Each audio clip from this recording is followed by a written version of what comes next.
So a very quick disclaimer, this deck was actually going to end up being just brickless pure Dinosaur when I went to locals, but then my friend showed up and was like, hey, all the Dogmatika cards you ordered arrived, and I just couldn't resist playing them. So welcome to this mishmash.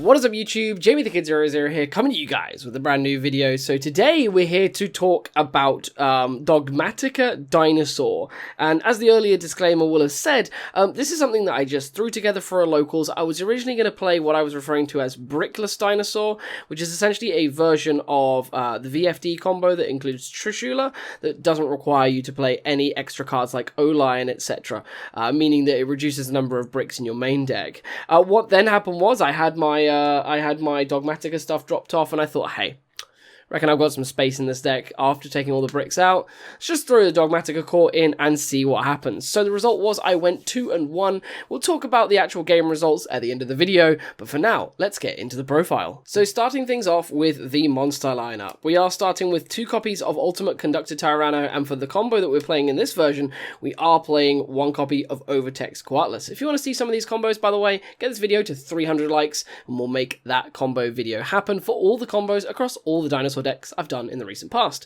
So 1 Coatlas, 2 UCTs. You're mainly making the Coatlas to supplement your True King of All Calamities, because that's going to, of course, protect from monster effects. This is going to shut down an important spell and trap, and if you do end up having to distribute itself or your opponent removes it, you can then search another copy of Double Evolution Pill to set you up a UCT play for next turn. So Coatlas, I've really come into a very kind of unique understanding of how it works in this list. We're then playing 3 copies, of course, of Soul Eating Oviraptor. It is still the single best normal summon in the list, simply because it gets you to one of your 3 copies of Miscellaneousaurus or any of your other combo pieces in the list, and it's ridiculous. Similarly, Miscellaneousaurus is crazy for the fact that you can discard it to protect your Oviraptor when its effect is triggering, or discard it in your opponent's main phase to get yourself some additional protections for cards like Oviraptor or UCT. It's crazy how often these find themselves floating into the graveyard to give you extra resources later on in the game. So Miscellaneousaurus is an absolute powerhouse. Love it to bits. And then the real powerhouse of all the combos is, of course, the Baby Cerosaurus, without whom so many of the broken things this deck does would not be possible. You would no longer be able to special summon Aeolos and Animadorned Archosaurs from the deck. So this guy's crazy. And then we're playing the 1 Petty Pteranodon to give us a few extra names, an extra baby for the long game. Lets us get into some of our cards like side-decked Pancratops or things like our Giant Rex, etc. Then for the toolbox stuff, we are playing the 1 copy of Aeolo, because we are still playing the Hulka Fibrax combo. We're then playing, of course, the 1 Giant Rex, because the free resources that it generates mid-game are, in my opinion, too invaluable to let up on, and having the extra dinosaur name is quite useful. So just the Giant Rex, it's fairly self-explanatory, everyone knows why he's in the list. And then, of course, the 2 copies of Animadorned Archosaur, because Archosaur is just disgusting in what it can do. In the standardized combo, wherein you open Oviraptor and you open up Miscellaneousaurus or a baby, you get a way to get towards the both of those. Archosaur is ridiculous for the fact that it's going to give you access to a pill and trigger your baby in your hand and turn into a Linkuriboh, which gives you your non-dinosaur type monster right off the bat, or gives you an extra name for when we're summoning our Trishula, which we'll get to in a minute. So that's the full monster lineup for Dinosaur. Like I said, this deck was primarily just built to be brickless Dinosaur, or Dinosaur pure. So, as you can see, it's still a very, very large Dinosaur component. What I then managed to squeeze in was this small Dogmatika component in the form of 2 copies of Dogmatika Ecclesia the Virtuous. Ecclesia is disgusting for the fact that you can special summon her to your board after the majority of your combos and search out a copy of Dogmatika Fleur-de-Lis the Knighted. So Fleur-de-Lis, of course, is going to give you that free hand trap resource in your hand.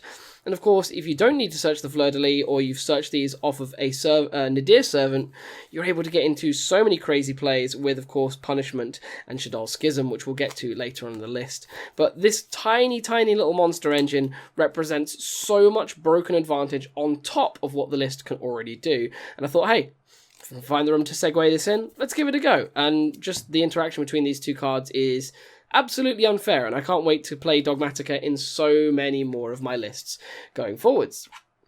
Then we did play a few hand traps. We played 3 copies of Ash Blossom and Joyous Spring. Ash Blossom in this is important because we special summon it off of Hulk of Fibrax in our combo to use it as the tuner to make a Ravenous Crocodragon, I believe it's called. The level 9 synchro that lets you draw cards. You need to specifically summon a level 3 tuner, so this could technically be a Ghost Ogre or one of the other kind of Ghost Girls, but I like Ash Blossom the best in this situation.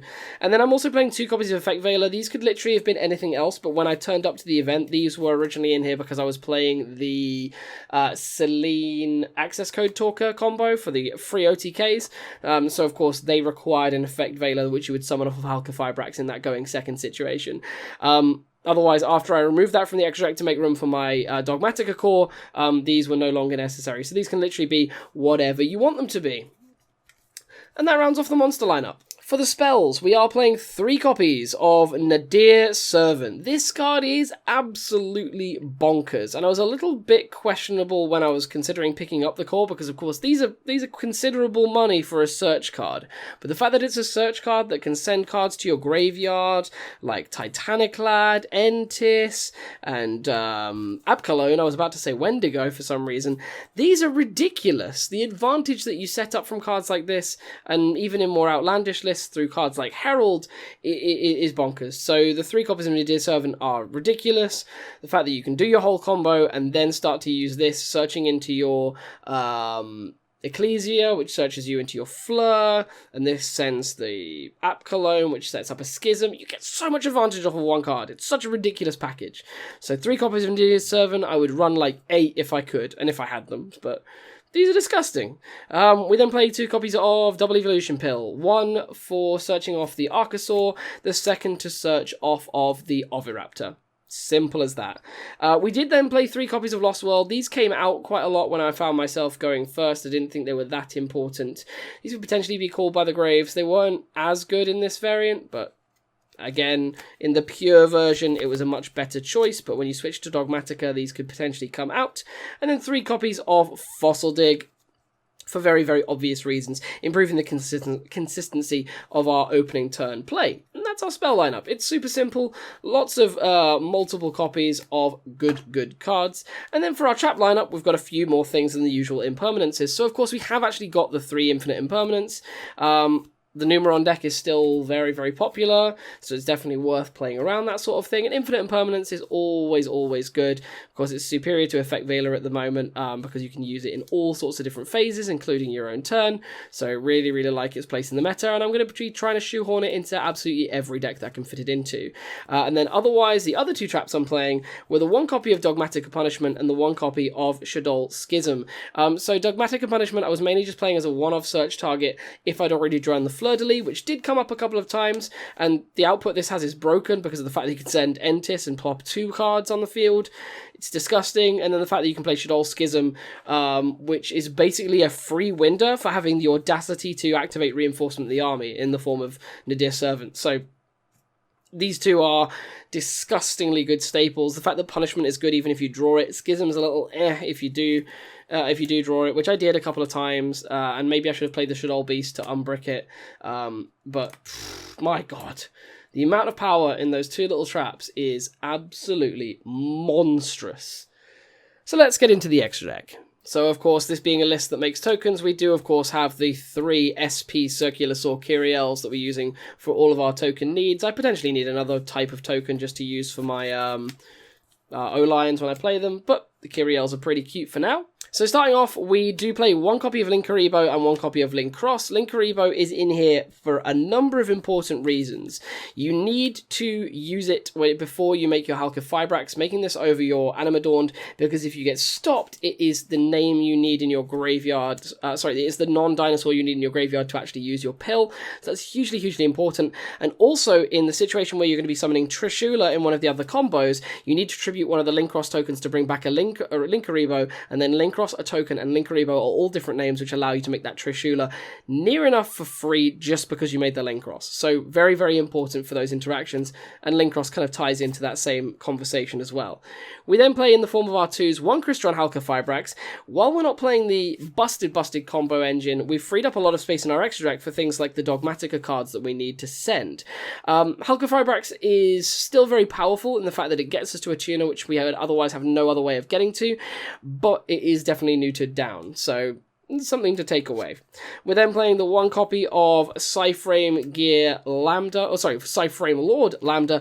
This is going to be a bit of a weird one. This was kind of left in because originally when I turned up to the event, I was main decking Gammas, and I changed those out to make some room and moved them to the side deck. I kept this in the extra deck, A, because I didn't have anything else to put back in, and B, because I had the Gammas in the side deck. In hindsight, this should have been a Lagia. That did come up and caused a situation where I would have won a game 2 that I otherwise lost.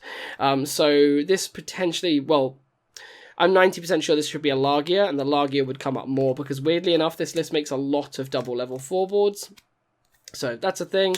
And then one copy of Nightmare Phoenix. And then the last Link monster we're playing no Link 4s, is just the universal problem solver, Nightmare Unicorn.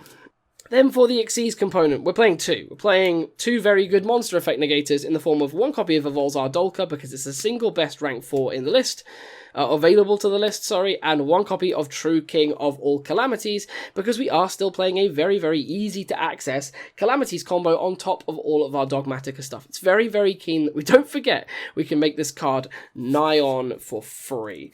Then we play one copy of a Synchro Monster in the form of Ravenous Crocodile Arcathis. In the combo, you do draw 2 cards with this, so it's quite cute to get you towards hand traps, impermanences, and other extenders. It actually drew me into my Dogmatika package in my Adamantipator game, round 1, which was quite cute. I had the VFD combo and the, I've forgotten the name of it now, the Coatlas. So VFD Coatlas, and in the combo I had used this, drawn 2, it drew me my Servant, trigger the Servant, and I was able to set up a bonkers board.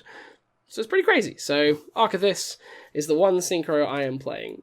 And you can see the amount that engine minimizes down by not playing O-Lion. And then we play 6 fusion monsters. We're playing the one copy of Trishula, the Dragon of Icy Imprisonment. We're literally only playing it to make Calamities, or VFD. That's the only reason he's in here. One Titanic Lad, the Ash Dragon, and 2 copies of Elder Entity Entis.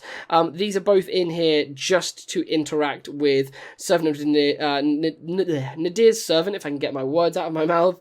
Nadir's Servant and Judgment. These are the only reasons these are in here for the free ongoing searches. So I say no more. And then we are playing the tiny little Shadol component, which makes me, you guys know I'm always going to be happy to be playing any Shadol cards whatsoever, and you already know there's going to be a Dogmatika Shadol deck coming in the very near future, but the fact that we can use App Cologne to search Schism, and Schism immediately sets up a window literally from nowhere for free, is disgusting. So love playing these two. Love it.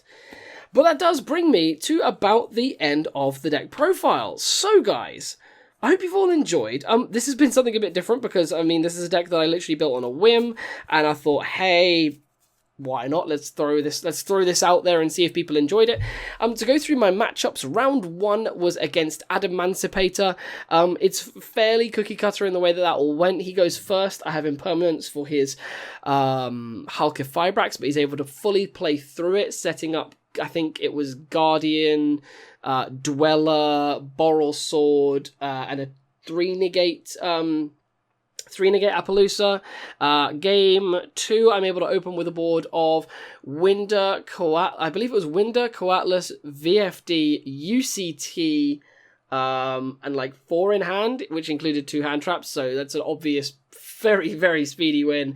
And then game 3, exactly the same thing comes to pass. I have the Ash, he still has the way to play through it all, and ends with Savage, Dweller, Appaloosa, I think with 2 negates that time around. I think I forced a negate out because I thought I had to play next turn, but I unfortunately didn't. There were a lot of monsters I could have drawn that would have attacked over that Appaloosa, but it didn't get me there. So I went into round 2 and got paired up against Salamangrate. That ended up being a 2-0 just because this deck can force out a surprising amount of resources, and when you draw as many hand traps as this and have a Book of Moon effect in the form of UCT, it actually surprisingly makes it quite difficult for Salamangrate to play unless it has multiple extensions. So it asks a lot of the deck, and I will give credit where credit's due. My opponent did brick pretty hard game 3, opening, I believe, 2 hand traps and then triple mining. So it wasn't the most pleasant experience at all. And then round 3, we end up going into Altergeist fantastically. We end up blowing out game 1 with a board of Coatlas, UCT, VFD. I think that was it, and I think like a Giant Rex, which wasn't attacking directly. So we're able to blow that out pretty damn quickly. Game 2, I get completely shut out by just the amount of ludicrous advantage that Altergeist Multi-Faker can really set down. Game 3, I go into a situation where I believe my opponent can really push my entire board off the table. Yeah, I put my opponent down to 1,000. I have just a UCT. He has a manifestation set and a faker in hand, so he can blow the UCT away pretty much immediately. And I believe he has a monster face down that I booked, so all I need to do is find a way to attack that monster. I draw for my turn and I top deck my 1 copy of Red Reboot, and well, sorry, that is just the way the Yu-Gi-Oh! Happens. So, of course, the manifestation comes up, the Red Reboot comes down, and that is all she wrote. So that resulted in a 2-1. I definitely wouldn't really recommend this deck to anyone who's looking to really sweat their locals. It's definitely a lot of fun, and hopefully I will be able to bring you guys a combo video for this very soon. Of course, as soon as we pass that like threshold. But if you do have any thoughts to share on the list, please don't hesitate to comment down below. Subscribe if you are new here. Give this a video a like if you did enjoy it, and I will see you guys next time with some more Yu-Gi-Oh! Related content. This has been Jamie the Kid 00, and I'll see you around. Bye bye.